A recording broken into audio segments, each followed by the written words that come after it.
It all started with a pretty man handing me a slice of lemon cucumber. I love lemon cucumbers.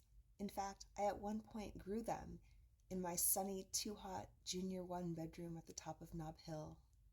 Its light green leaves fanned out to soak up the rays, and when it came time to pollinate, I carefully used my Hitachi magic wand to simulate the buzzing of bees. When the first spiky round fruit formed, I was so proud of my success. The first one I plucked was the best I'd ever tasted, and they kept coming. Cucumber after cucumber on prickly rough stems, I unloaded a mug of water into its pot each day. It was always so thirsty. I ate them in salads or straight from the vine, plain or with a little salt. There were dozens, and I never got sick of them. My indoor garden became quite prolific, not only with lemon cucumbers, but with myriad rescue plants, a rosemary bush, mini roses, vines, and more. I had to discontinue my Eden once my apartment was overcome with bugs. I inhaled white flies daily. They got stuck in my eyes. It was disgusting. But I digress. The man handing me a slice of beautiful lemon cucumber was a 30-something silver fox with gray eyes and a chiseled jaw. He was the produce guy at the bougie grocery store near my house.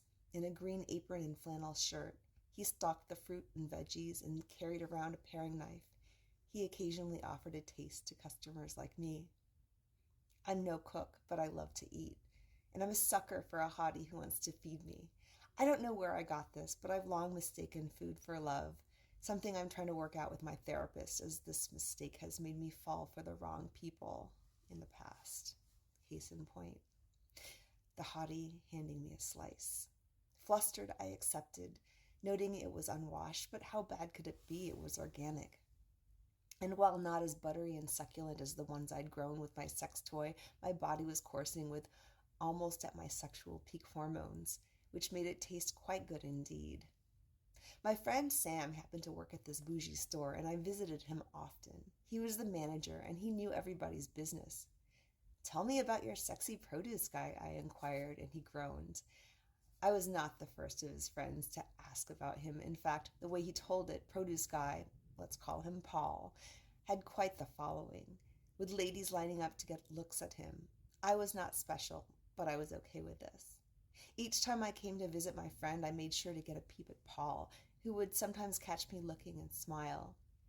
It was enough to raise my heartbeat, but also it was enough. I was horny and single, but I also wasn't looking. I was happily emotionally unavailable and intended to stay that way. After months or maybe even a year of weekly peeping on the silver fox cutie, Sam offered to set us up. "What?" I stammered. I kind of wanted to, but also kind of didn't. Maybe it was my time of the month, or maybe it was the threat of competition, a fear that my weekly flirt might go to one of Sam's other friends, that made me agree. Sam had already told Paul that all his friends had crushes on him. It was like high school, or worse, middle school. Whisper, whisper. And Paul, chuffed, had been surprised. How did he not know how cute he was? So we were set up. I don't recall what we did on our first date. We were both pretty poor, so probably not a lot. I was a starving artist, just getting by. He was the produce guy.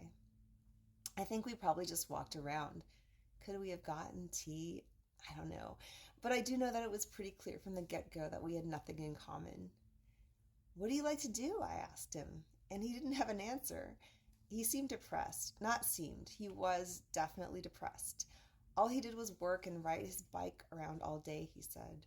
This explained his lean body and muscular calves. When I told him I was a visual artist, he got excited. "Can you make me a logo?" he asked. Asking for free work on our first date. "A logo?" I said. "Of what?" He spread out his fingers as if envisioning this logo already. "I feel the need for speed," he said grandly, or something like that.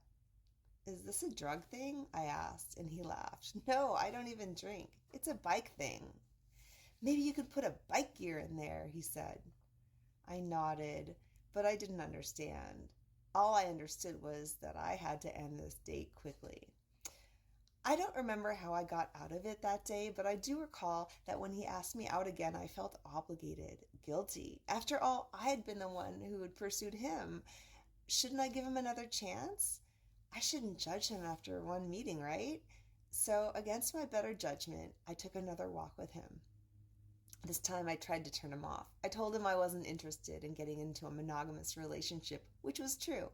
After he talked about how meaningless his life was and how he wanted to fix it by finding the right woman. That's not how you fix depression, I knew. It sounded like my friend Marge, who also thought the right relationship would fix her problems. It's like when folks think that kids will fix their finances. It's not how it works. Oh, he said, monogamy is important to me. Not to me, I said. I have stuff to do. I don't want to get tied down. I watched this news sink in, hoping it would be enough, but he shrugged it off. Guess I'll try anything, he smiled, and my stomach sunk. This was not how it was supposed to go. By now, I was not even remotely attracted to him anymore. He was dehydrated and had mucus film on the sides of his mouth. I told him I had to be somewhere, and oh look, here comes my bus. With a presumptuous smile, he leaned in to kiss me. What the hell, why not, I thought, giving him one last chance. The kiss turned my stomach, but not in a good way, and I got on my bus. I sat on the bus, wiping at my lips, trying not to gag. I waited a couple days to let him know I wasn't interested. I didn't want him to think that he was so repulsive to me that I couldn't wait to get rid of him, even though that was pretty much the case. You are very sweet, but we don't have anything in common, I said. Can we be friends? He asked. I'm so lonely. I didn't have the heart to say no, and as I smiled, trying to be kind, I envisioned a ball and chain of friendship around my ankle. Each time I went to the bougie store, Paul would find me and sidle up. How are you? He'd ask. Fine, I'd reply. And you? How's, biking? Fine. I went on a long ride this morning. And then he'd just stand there, smiling, because we did not have anything in common. We were not friends. What was I supposed to ask him next, a man with no interests? To hopefully ease him away from me, I tried to set him up with my friend, who had similar toxic views of relationships. She, too, was depressed. Maybe they could fuck each other happy. After their date, she glowed. He's so handsome, she gushed. I hope he asks me out for another date. But after a couple days, she got neurotic. What's taking him so long? When I saw him at Sam's store, he approached me. Finally, we had something to talk about. How was your date with Marge? I asked. She's cool, isn't she? I wasn't really attracted to her physically, he admitted. Then he did that thing he always did where he just stood there waiting for me to lead the conversation. I excused myself to go find Sam, then decided to never set foot in the produce aisle again. On future visits, I made Sam wait outside for me. Sam complained, See, this is why I don't want my friends dating my employees. You set us up. I was outraged. Now I can't go into your stupid store. I am relegated to conventional produce. He was not sympathetic. This was the last time I crushed on a stranger, about 20 years ago. I am also over lemon cucumbers now.